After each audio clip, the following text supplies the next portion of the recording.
Simple, beautiful belief, right? We believe there's one creator, okay?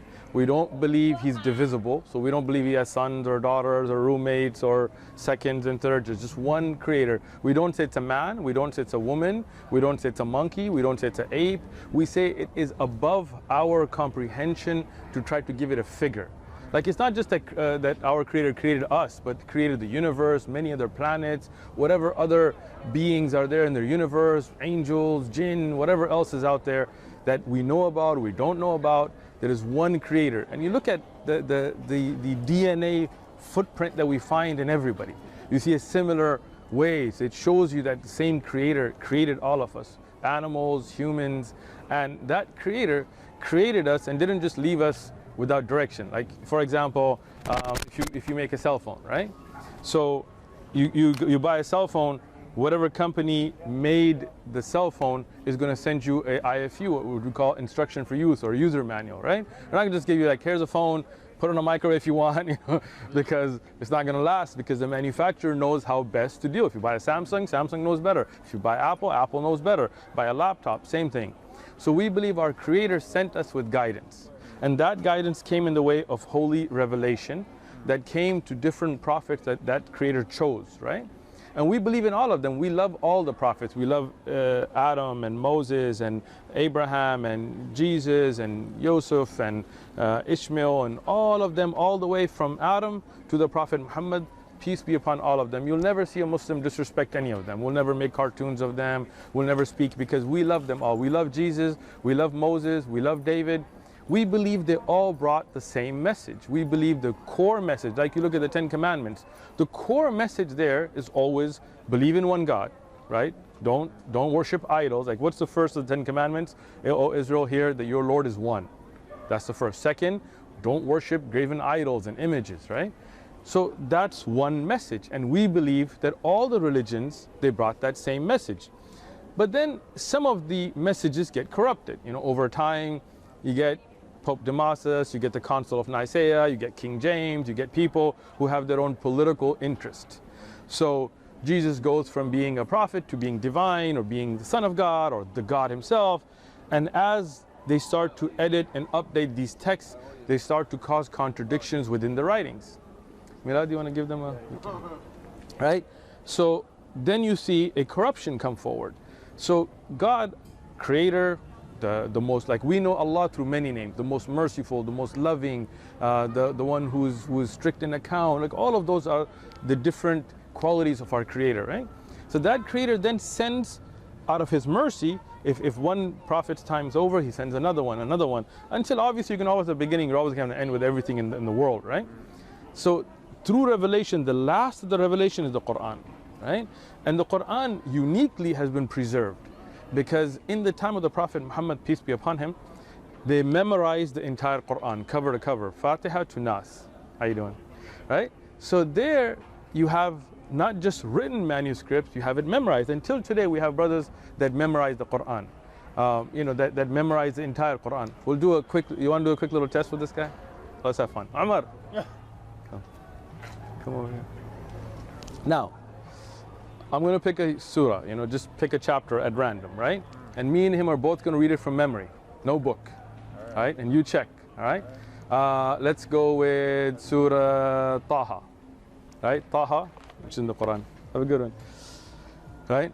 أعوذ بالله من الشيطان الرجيم بسم الله الرحمن الرحيم طه ما أنزلنا عليك القرآن لتشقى إلا تذكرة لمن. The same one. So he's going to do the same one now, the same beginning of Surah Taha, from memory.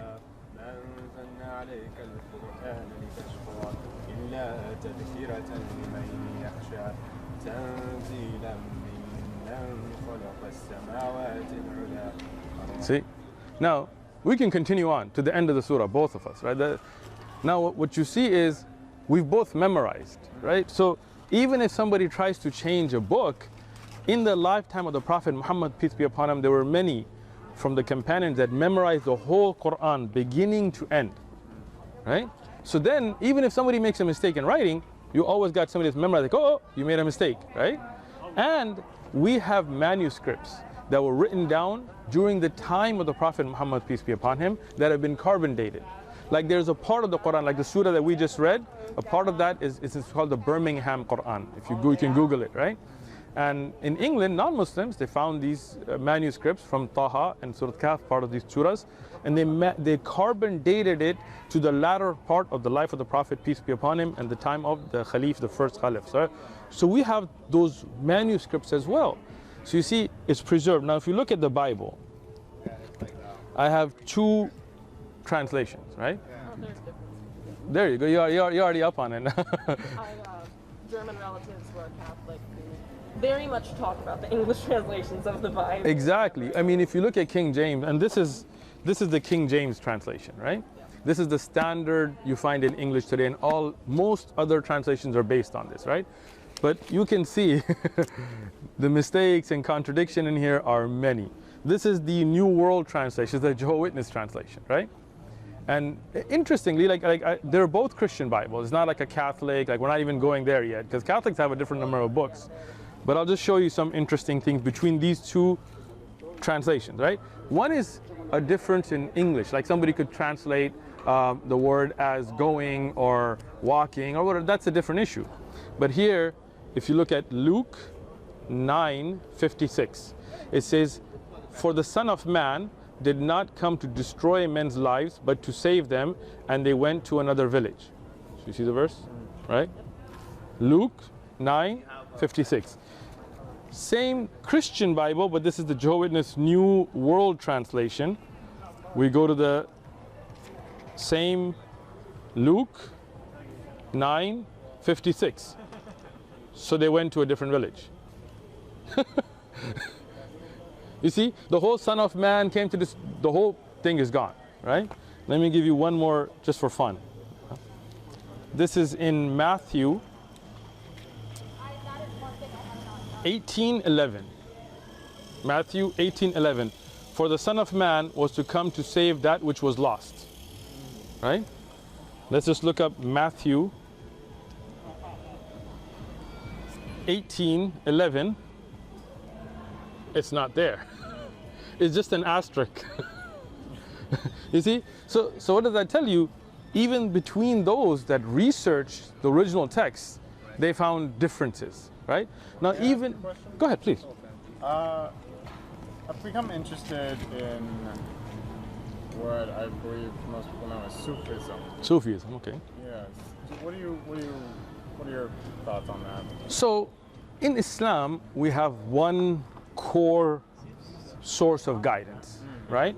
We have the Quran, and from the Quran, we see the authority of what we call the Sunnah, meaning the way of the Prophet Muhammad, peace be upon him, right? So I'm going to take you a little bit deep. Don't stay with me. I'm getting there, right? So like I went back to the phone, right? Like let's say I create a very expensive medical equipment, right?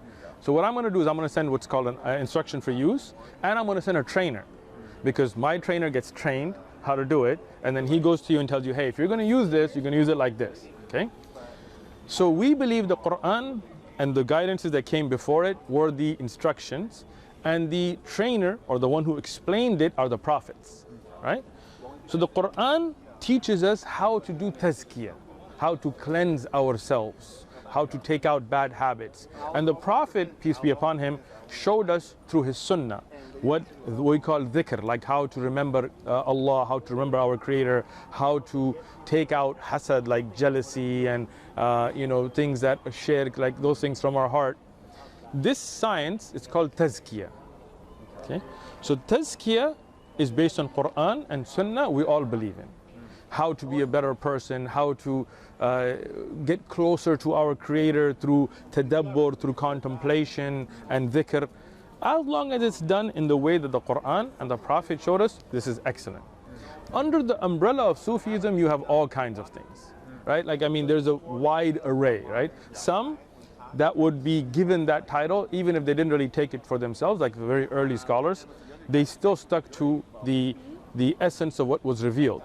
Some, they went way far, they would be like drunk, doing dances and stuff. So obviously that would go against the Quranic injunctions. So whatever is in accordance with the Quran and the way of the Prophet, peace be upon him, we accept. if anybody innovates a new way, then we say, you know, we don't want to make innovations because Allah knows better how we should cleanse ourselves. Gotcha. Cool? I believe my companion here is Sure. Take your time. limit of their attention is running dry. Did you want a Quran itself? It's all free?